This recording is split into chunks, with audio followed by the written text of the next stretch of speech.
last episode, we started talking about purchasing strategies, and how you structure your purchase determines how much money you have left over in your savings account or an investment account. And one of the things that we mentioned in that podcast was a concept called economic value added, or EVA. And so today we want to do a little bit of a deep dive into EVA and what that actually means. Yeah, EVA is one of those fun little concepts that we came across, gosh, it's probably 20 years ago now at a high level. But the idea of giving every one of your dollars a job and a purpose and a mission, but also a rate of return, also sort of an expectation of doing something more than sitting in your mattress pad. Right. So just at a high level, there was a consulting company, I think it was called Stern Management Group, maybe. Right.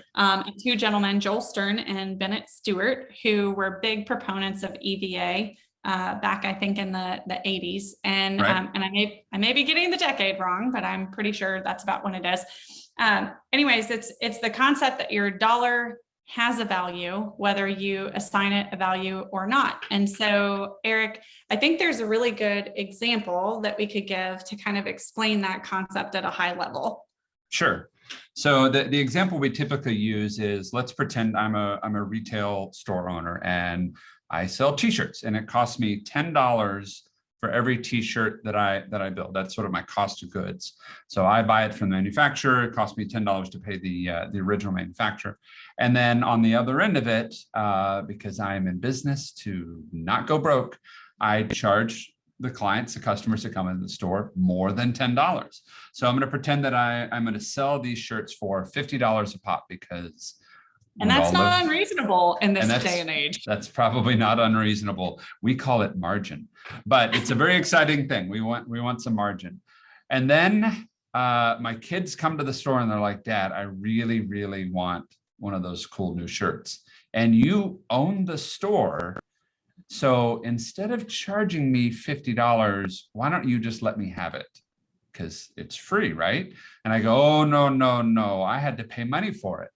And so what I do is I charge little Junior, I charge him $10 because that's what it cost me to buy the shirt. But if you really understand EVA, I should have charged my kid $50. And why, Mary, should I charge my kid $50 for a shirt that it cost me $10 to buy? Right. So if you're spending $10 to acquire the shirt and then you get to sell it to a customer, you make $50, right? They pay you $50. After your cost of goods, your profit margin is $40. So if you choose to either give the shirt to your kid or sell it to him for $10, you're not out or even just break even the $10. You're actually losing $40 because that's the $40 you could have sold it for. So that idea is called opportunity cost. If I make one choice with my money or my goods, how does that impact me long term? And so as humans, we like simple, right? And I'm not saying that in a bad way, in any way, shape, or form. I like simple in my own life. The easier, the better. If there's an easy button, I'm pushing it.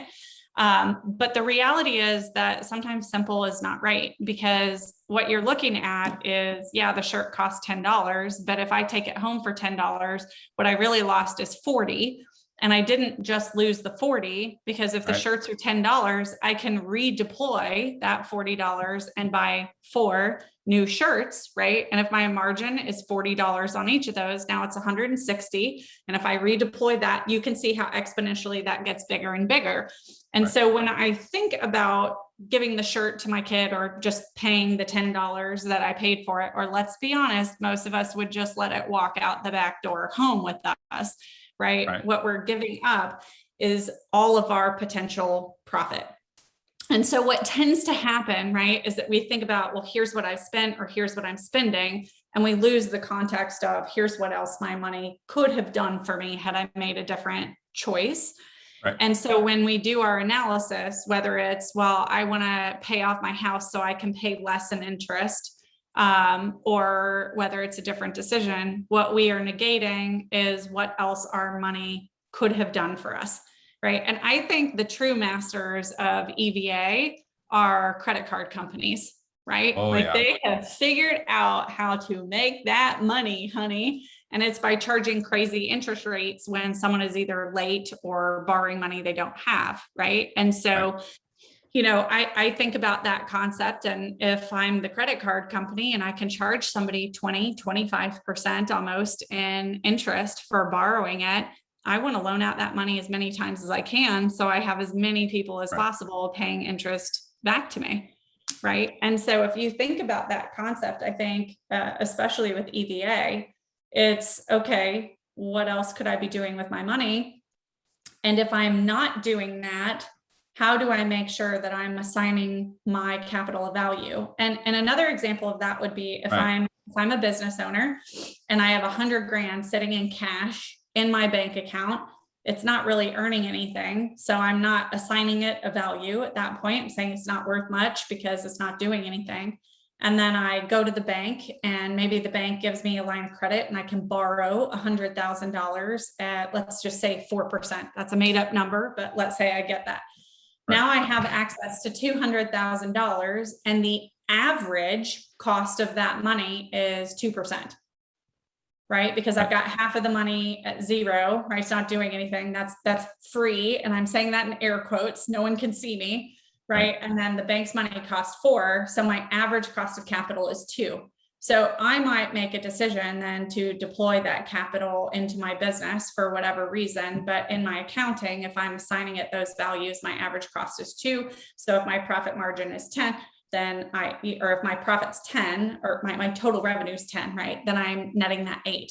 Whereas if I actually were to assign that capital a value, if the bank is saying that their money is worth 4%, at the very least, I need to say that my opportunity cost is equal to the bank's at 4%. Right. And so now when I look at my profit margin, it's a little bit of a different picture. And so part of what we help people to think through is, if I'm going to deploy my capital, should I pick a value for it? And this is a really, it's kind of a gitchy way to do it, but I found it to be very helpful. It's almost a way to enforce marginal savings, right? Because it frequently isn't that big of a deal, right? Like if I say, okay, I'm going to spend 40 grand on a car and the bank is going to charge me 2%, I should arbitrarily assign a larger cost, because if I'm paying the bank 2%, yeah, that feels good if my money is worth 0. But if I'm giving up the ability to earn 5, 6, 7, 10, 15%, then I need to arbitrarily enforce that earnings on the money that I am spending. Because if I do that over time, all that little bits of money on the margin repeatedly adds up to a substantial amount of money. Right. And the delta to you, if I remember from the episode last week, it was $0. I got to save $667 to get the 40 grand back up to par in 5 years. And if I assign it a 2% value, it was like $700. So the net delta every month was about $30, which is, in the scheme of $700, is not much. Yeah, right? for So a why not family do of the 4, little you bit? may not even be able to get like a full meal at a fast food restaurant for that, right? Yeah, not even, right.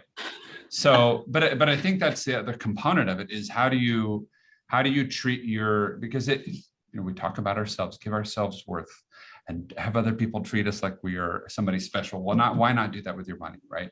And just have that one extra deal. But the thing you said earlier was really brilliant. It's this idea of success comes by being able to trick yourself into making good choices, right? And to trick yourself into making not just good choices, but good habits, so you don't even think about it. Right. It's why Steve Jobs always wore black turtlenecks, right? I want to have one decision out of my day that I never have to think about.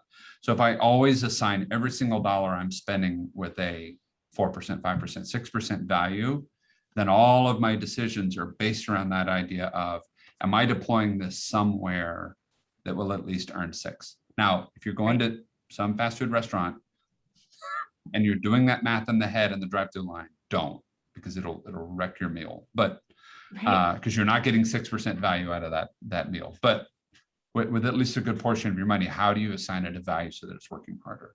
Yeah, if you have a big outlay, whether it's a large vacation Yep. or maybe you're an entrepreneur, so you pay your own quarterly or annual taxes, right? Those are dollars that typically we just say, okay, those are leaving me.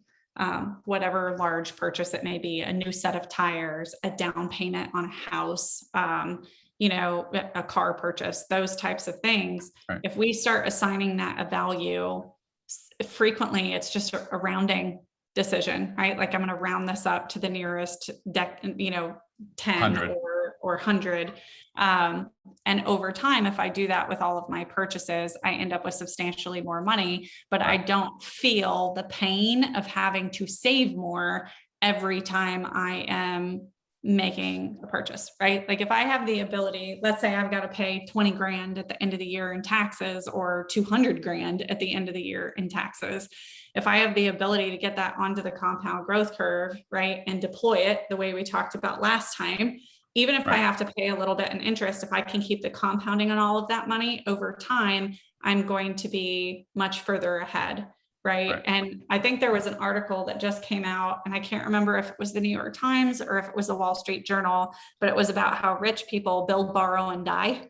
And how, especially in this interest rate environment, if we can keep our money earning for us and borrow against it, we have the ability to retain dollars that otherwise would never make it onto the compound growth curve. And the idea of EVA is just, okay, if you're going to deploy your capital into something that does not generate its own rate of return, that you need to force yourself to create that internally by allocating the cash flow for that.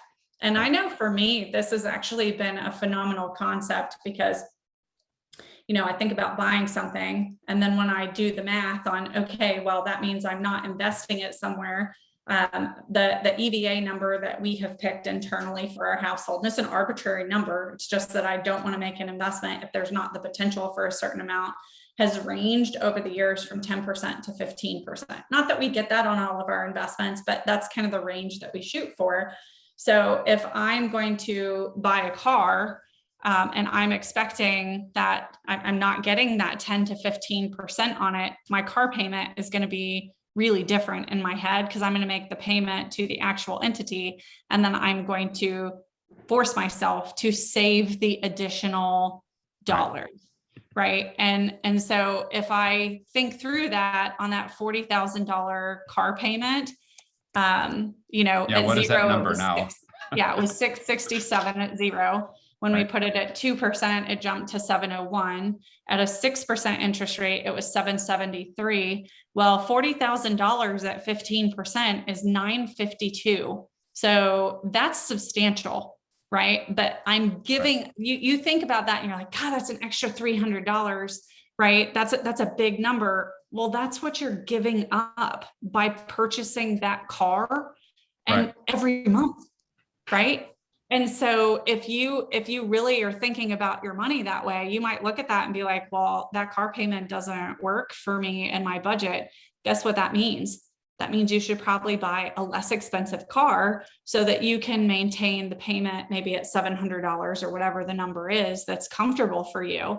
But back into that number saying, if I make a purchase, I've got to assign my dollar's value. And it doesn't have to be 15%, right? It can be a smaller number. Incrementally, every percentage point that you assign as EVA is huge over a lifetime, because it means you get more money compounding and growing for you. And that over time is key. It's important, right? And the more money you have on the compound growth curve, if you have the ability to borrow against it and redeploy it, the more uses you get out of every single dollar. And so you have the potential for exponential growth on those dollars. But if you aren't thinking through and giving your money a value, it is very, very easy to spend it because it's worthless. Right. And if I have something that in my mind is worthless, right, I can make any kind of decision because anything that I am purchasing is worth more than the 0% that I am assigning the value for my dollar. Right. Well, and it goes back to the thing that I keep saying over and over again is buckets lose when systems beat buckets. right? We have a Right. tendency to think through our money in buckets. All right, I've got this here, I've got this here, I've got this here. But buckets are easy to bleed because you've got the specific use for it. And once it's gone, you've done your job. Right. But systems will overrun buckets all the time.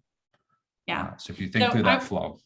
I want to talk about a smaller outlay because this is something that happened with a client of mine quite some time back. Okay. And this will give you kind of an idea of what happens from a cash system. So let's say that we need a new set of tires, and the set of tires is going to cost $1,200. If I look at $1,200 compounding over, let's call it the next 30 years. And I'm kind of building this out as we go, and I'm not sharing my screen on this one, but stick with the math. $1,200 at 4% over a 30-year time period, you earn $2,776. So you'd end up with close to $4,000. So you've taken 1,200 and turned it into 4,000. So you can add zeros in here and see how like that makes a difference. And that's very conservative when we're looking at this. If I am going to borrow $1,200 over the course of a year and put it back, I have to put $100 a month back into my emergency fund so that I can buy the tires next time.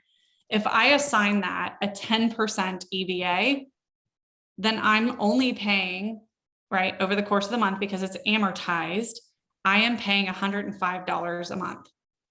But that extra $5 going into that account at 4% over the end of the year is $1,300, right?